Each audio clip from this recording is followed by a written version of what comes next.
Peter Navarro rejected by the Supreme Court again. How long the former Trump advisor has left in his jail sentence and what factors may be behind the court's decision. Columbia University gives pro-Palestine protesters an ultimatum, saying they will be suspended if they don't leave. Police are on the scene. The Biden administration's new Title IX rule is being challenged in court by Texas, with other states soon to follow. Why an attorney general says it's contradictory. Another Boeing jet mishap. A flight loses its emergency slide mid-air, forcing it to return to JFK Airport. Details on the ongoing investigation. A climate activist is going to jail for defacing a priceless sculpture at Washington, D.C.'s National Gallery of Art. Part of her sentence includes spending hours cleaning up graffiti. The European Parliament's new rules on immigration are sparking controversy.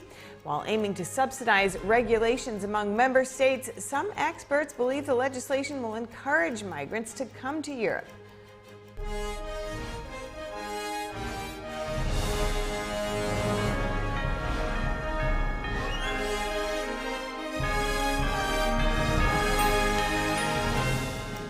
Welcome to NTD Newsroom. I'm Stephanie Cox. For the second time, the U.S. Supreme Court says no to Peter Navarro. He's trying to get out of prison while his case is being appealed. The former Trump advisor is doing time for failing to comply with a subpoena from the House January 6 Investigation Committee. Just before he was to report to prison last month, Navarro filed an emergency request asking the Supreme Court to allow him to remain free while his case winds through the D.C. Circuit Court. Chief Justice John Roberts denied that request. The next day, Navarro began serving his sentence in a federal prison in Florida. In the second attempt, which ended with today's ruling, Navarro resubmitted the request to Justice Neil Gorsuch, Trump's first high court nominee. Supreme Court rules allow parties whose emergency applications are denied by a single justice to resubmit to another justice. Gorsuch refereed it to the full court. They denied the request last Friday without comment. Navarro has about 3 months left in his sentence. And joining us now to discuss is Jim Burling, Vice President of Legal Affairs at the Pacific Legal Foundation. Jim has successfully argued major cases before the U.S. Supreme Court and helped Pacific Legal get its 18th Supreme Court win just earlier this month. So, Jim, why would the Supreme Court reject Navarro's request here? Well, the Supreme Court rejected Navarro's request because it said that he had not properly raised, or in other words, he had forfeited some of these issues below. The Bail Reform Act is the statute that Navarro is asking for relief from, to be let out of jail pending the appeal. And the court concluded, and Justice Roberts had a decision just last week saying that these issues that Navarro is basing the appeal on were not properly raised below. So it really is a procedural ground for denying Navarro's relief request. And what different factors do Supreme Court justices weigh when they're deciding whether or not to grant a request or take up a case? You mentioned the procedural aspect. What else is at play in general?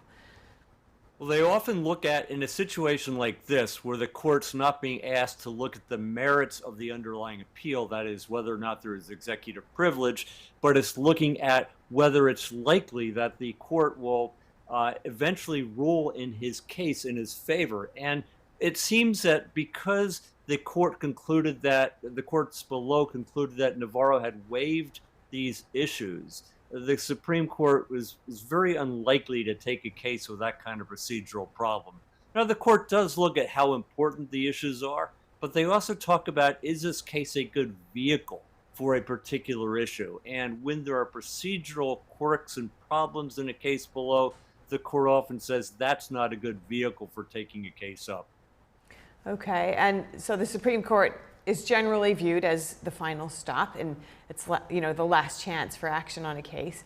What recourse, if any, does Navarro have from here? Really, he has none. He is going to serve out the remainder of his prison sentence. If there is an appeal on the merits, that will not be over until he is out of prison, because the appeals on the merits of a case take a long time. That's one of the things that his attorneys told the Supreme Court, or told Justice Gorsuch when they asked for the second round of relief. They said, look, Peter Navarro is going to be in prison before the appeal is over. So grant relief immediately now, so he won't spend time in prison for something that he may be exonerated on. And as you said earlier, the Supreme Court simply turned that down without comment. So it was not impressed by the argument. And so Peter Navarro will spend the remainder of his 4-month prison term in prison. Yeah, now the U.S. Supreme Court last week heard oral arguments for former President Trump's presidential immunity case. Navarro's argued that he was entitled to executive privilege and therefore could avoid appearing before Congress. Could the court's ruling on presidential immunity have any impact on Navarro's case, do you think? Not very likely. President Trump's immunity arguments are well beyond just executive privilege, a situation of where executive privilege was not properly raised in Navarro's case, according to the courts below. But in any event, President Trump's immunity claims essentially are saying that for all official acts, I cannot be prosecuted criminally for anything I did. And the Supreme Court seems to be weighing that somewhat, saying, well, what's exactly an official act and what's not an official act? It may rule in that, it may send it below, but none of that's going to have much of an impact on Peter Navarro's case, where he is asserting executive privilege and where the lower court found that the president had not raised executive privilege for Peter Navarro. Now, Navarro's case is a kind of landmark case in its own. He's the first White House advisor in history to be convicted of and jailed for contempt of Congress. How could this case influence future cases down the road? Well, I think it's going to have a significant impact because now people in an administration are going to be very shy about getting involved in issues where they may be hailed before a congressional subcommittee and required to testify before that subcommittee when that subcommittee may be very politically motivated.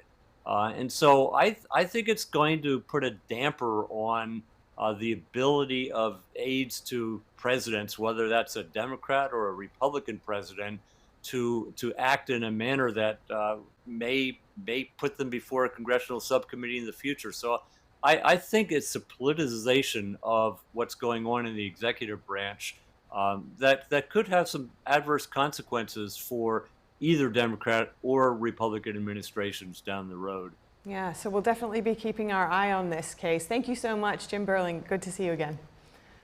Good to see you. Bye. Very well. Columbia University warns pro-Palestine protesters that they might be suspended. University administrators gave demonstrators a 2 p.m. deadline to clear the encampments today. This comes as demonstrations continue on college campuses across the country. Columbia students who didn't vacate the encampment by 2 p.m. today became ineligible to complete the semester in good standing. They also have to sign a form acknowledging their participation in the protests. Videos on social media showed that around 30 police officers showed up at the scene to clear the encampment, but protests continued. An organization behind the demonstration says that they won't stop either. Meanwhile, in other parts of the country, protests continued over the weekend. At UCLA and Los Angeles, pro-Palestine and pro-Israel demonstrators clashed yesterday. UCLA administrators say the demonstrations involved at least some people from outside the university. And at least one state is now suing over the changes to Title IX, and another is expected to. Title IX prohibits discrimination on the basis of sex and now on the basis of sexual identity, taking away language that is used to protect women's sports. Texas Attorney General Ken Paxton plans to sue the Biden White House over the rule. And Louisiana AG Liz Murill told reporters today that lawsuits are to be expected.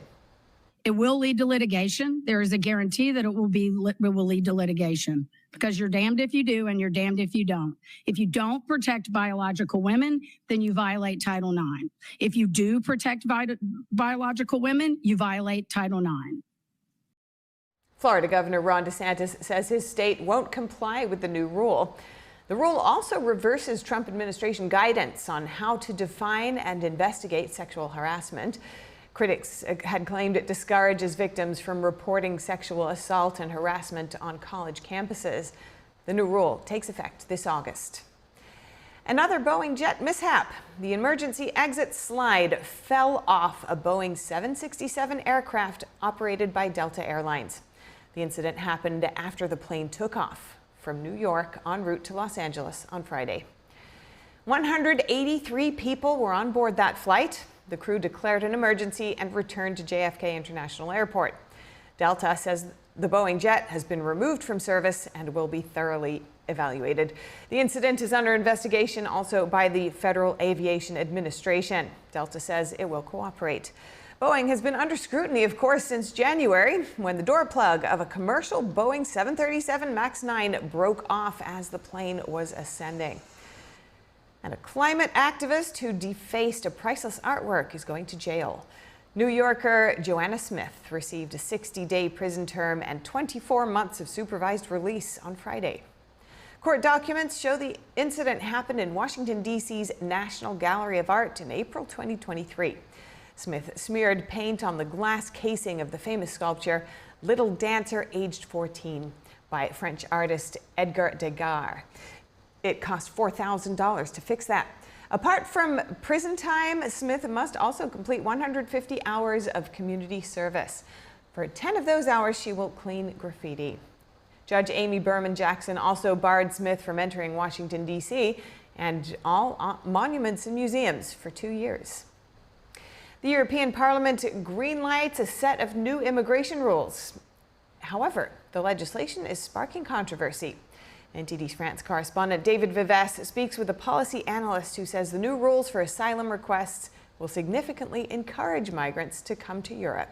Nearly 2 weeks after the European Parliament's vote on the Immigration Pact, opinions remain divided. While the new piece of legislation plans to unify migration policy and strengthen border controls across the EU's external boundaries, it also introduces what is called mandatory solidarity between states. For example, countries which refuse to accept migrants will be fined up to €20,000 for each migrant.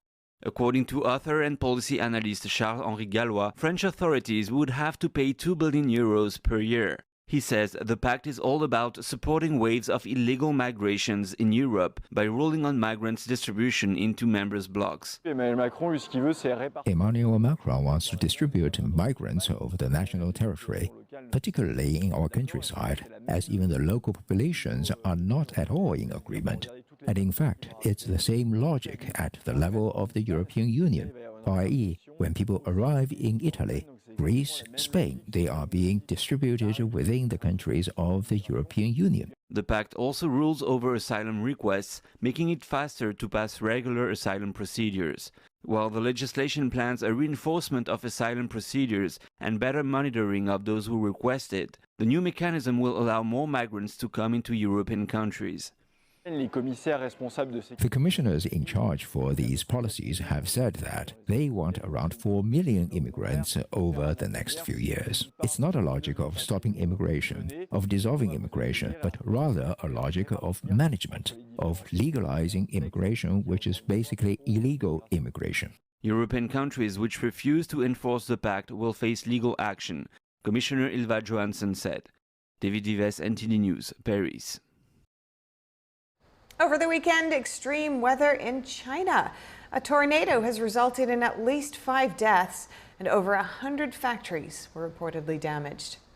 China's northern province, Hebei, experienced a significant temperature drop to about 23 degrees.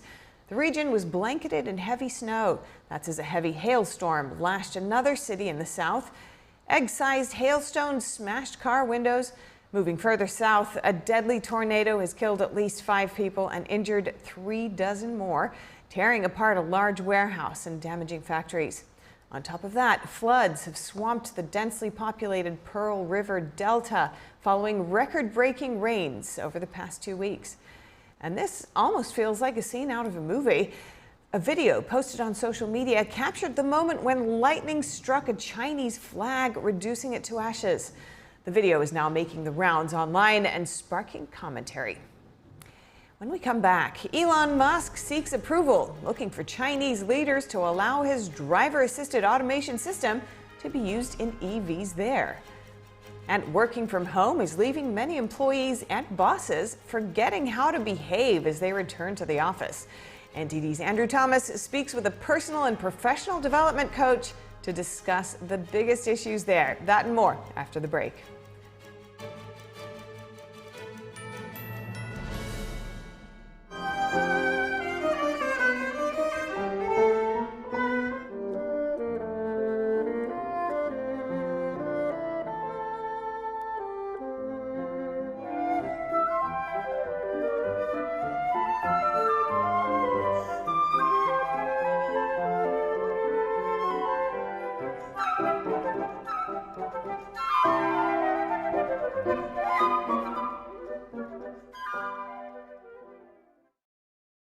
First time I came in here was Monday.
The tempting online world is encroaching on our campus. Is unplugging cables and confiscating phones the solution to protect our children? No, we just need a clean multimedia platform. Join Ganjing Campus to leverage premium channel features, professional development courses, and kindness event toolkits tailored for teachers. Build a truly positive and interactive classroom community. Foster a pure and delightful learning environment for children.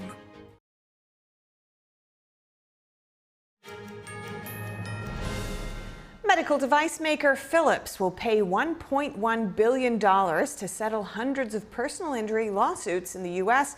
over its defective sleep apnea machines. The Dutch manufacturer reached the agreement without admitting fault. Philips has recalled more than 5 million breathing machines since 2021. Most are continuous positive airway pressure devices, known as CPAP machines. They force air through a mask to keep the mouth and nasal passageways open during sleep. The device's internal foam can break down over time, leading users to inhale tiny particles while they sleep. Earlier this month, Philips agreed to overhaul its manufacturing process. The agreement also requires the company to replace or reimburse patients for recalled machines. And the Japanese yen plummets against the US dollar, and Elon Musk wants approval from Beijing to employ its assisted driving systems in China. Here's NTD's Don Ma with today's business brief. Thank you for having me today, Steph. To start off, I wanted to talk to you about the Japanese yen. So it plummeted to 160 yen levels against the US dollar for the first time in 34 years today. And this was briefly for a few minutes. The yen hit a fresh low at 160.245 against the US dollar. Then it jumped back up to 156.55 yen on suspected intervention. Now, traders had been on edge for any signs of action from Tokyo to prop up the currency that has fallen somewhere around 11% against the dollar so far this year. As even a historic exit from negative rates has failed to lift up the currency against the US dollar. Now, the importance of this is that a weaker yen is a boon for Chinese exporters, but it's going to be a headache for policymakers as it increases import costs, adds inflationary pressures, and squeezes households. The Bank of Japan is not mandated to actually manage the currency, but a weak yen complicates its objective of achieving sustainable inflation. It cannot raise rates quickly either, and this is for fear of destabilizing Japan's heavily indebted government and economy. In other news, Tesla CEO Elon Musk made a surprise visit to China. He pushed for Beijing's approval for Tesla to roll out full driver assistance functions for its electric vehicles. He had meetings, including one with Chinese Premier Li Qiang. He praised Tesla's development in China as a successful example of U.S.-China economic trade cooperation. The U.S. automaker won a key endorsement that coincided with his trip, and that is a top Chinese auto association said Tesla's Model 3 and Y cars were among models to be found to be compliant with China's data security requirements. Musk also wanted to obtain permission to transfer driving data overseas from China, and this is according to a person with knowledge of the matter. Tesla cars, by the way, have been for years banned from entering Chinese military complexes over security concerns related to cameras installed on its vehicles. Its cars have also been turned away from sites holding important political events. For example, such as annual summer leadership conclave the ruling Communist Party held in 2022. All right, Steph, that's all from me. Back to you. Great. Thank you, Don. Next up, profit pressures on the EV business is hitting automakers like Ford hard. The auto giant says it lost $1.3 billion on 10,000 EVs sold in the first 3 months of this year. Sales of the electric vehicles were down 20% from the previous year. Meanwhile, federal regulators are investigating Ford's driver-assisted automation driving system following 2 crashes, one deadly. The company states that the program, called Blue Cruise, only works on certain roads and monitors driver alertness. But 2 of Ford Mustang Mach-E vehicles crashed into 2 standing vehicles. Both accidents happened at night on major highways. Despite the setbacks, in a call with investors, company CEO Jim Farley said Ford is making changes to its EV unit and expects the business to become profitable in the near future. And after a few years of working from home, many employers are still struggling to get their workers back to the office. And the break has left many employees and bosses forgetful of how to behave in the office. NTD's Andrew Thomas spoke with a personal and professional development coach to discuss the biggest issues there. Did the pandemic make us less considerate at work? Maybe. Jan Goss, founder of the Austin-based consultancy Show Up Well, believes manners atrophied while employees worked from home. One of them is being loud. People are used to being at home. They're used to having their own space. So there's a lot of noise in the office, and conversations are being had without any regard to how they're affecting other people in the office. Other common courtesies that seem to have been forgotten include appropriate personal and workspace appearance. The number 2 is messy. Now, you can be messy at home, but when you come into the office, it's super important to be aware of your space and how tidy it is and how that affects the people around you. Goss says office etiquette was already in decline before the global health crisis, but employers can fix it if they lead by example. You have to set really clear standards. Clear, concise, intentional communication helps tremendously. And then I think one of the biggest complaints that I've heard is that standards are set, but then the leadership doesn't follow the standards. So what should an employee do when a coworker isn't maintaining decorum at the office? Say something, politely. Obviously, you can take the direct approach and go directly to the person. If you do it with the right attitude, and again, if you let love lead, if you let respect and kindness lead, you may make some headway. So that's one way to handle it. If the problem persists, Goss advises bringing the issue up with HR. But she adds that it's best to ask for advice, not be a tattletale. So what does Goss recommend for young people about to start their first office gig? You want to show up with great posture. You want to show up with a great attitude. Learn etiquette, learn protocols, learn how to introduce yourself, learn the different kinds of eye contact, learn how to interact with other human beings. These are lost skills in our younger generation. So it doesn't have to come from me, but find some good training and learn how to show up well. Andrew Thomas, NTD News. And Texas troopers have arrived at the University of Texas in Austin to approach a group of pro-Palestine protesters who have gathered on the South Mall and set up several tents in the area. We'll have more updates on the campus protests. Join Tiffany Meyer for the NTD Evening News at 6 p.m. Eastern, 3 Pacific. Thank you for watching NTD Newsroom. I'm Stephanie Cox.